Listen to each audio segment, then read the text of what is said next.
중국 부동산 회사 헝다그룹이 약 350조 원의 부채로 위기를 겪으면서 오늘 중국 주식시장은 하락세를 보이고 있습니다. 이번 위기가 중국 경제 전체에는 영향이 크지 않을 거란 전망이 나오곤 있지만 사태가 아직 진행 중이어서 예단하기는 어려워 보입니다. 베이징 연결해서 자세히 알아보겠습니다. 강성욱 특파원. 네, 베이징입니다.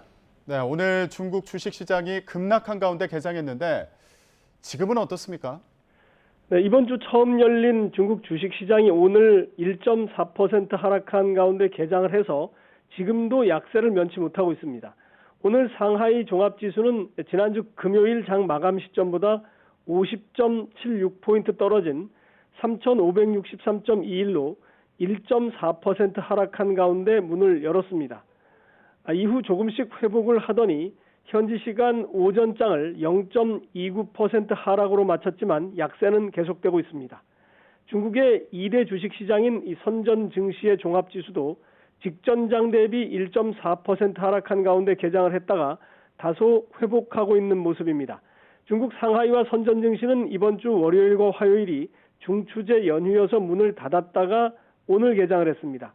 타이완 자취안 지수는 현재 2%가량 급락한 상태고 홍콩 시장은 오늘이 중추제 휴일이어서 개장을 하지 않았습니다. 네, 중국 주식시장의 낙폭이 우려보다는 크지 않은 상황인데 헝다그룹 관련 상황에 변화가 좀 있었습니까? 네, 헝다그룹이 내일 지급일이 도래하는 채권의 이자를 지급하겠다고 오늘 오전에 발표를 하면서 급하게 진화에 나섰습니다. 이 헝다 부동산 그룹은 이틀간의 연휴 뒤 첫 주식시장의 개장을 앞두고 이같이 밝혔다고 로이터 통신이 전했습니다. 내일 지급해야 하는 이 헝다그룹의 5년짜리 채권의 이자는 우리 돈으로 약 993억 원으로 알려졌습니다. 만약 이 정도의 채권 이자를 지급하지 못한다면 350조 원이나 되는 다른 부채의 상환 능력이 의심을 받게 되는데 일단 지급이 가능하다 이렇게 선언을 한 겁니다. 국제통화기금 IMF는 이와 관련해서 중국 당국이 이 헝다그룹 문제가 전체의 위기로 비화하는 것을 막을 수 있는 수단을 가지고 있다 이렇게 평가를 했습니다. 하지만 중국 정부가 최근 들어 공동 부유를 강조하면서 기업들의 무책임한 투자에 대해서 강력 제동을 거는 상황이어서 지원을 하게 될지 상황을 낙관하기는 어려운 상황입니다.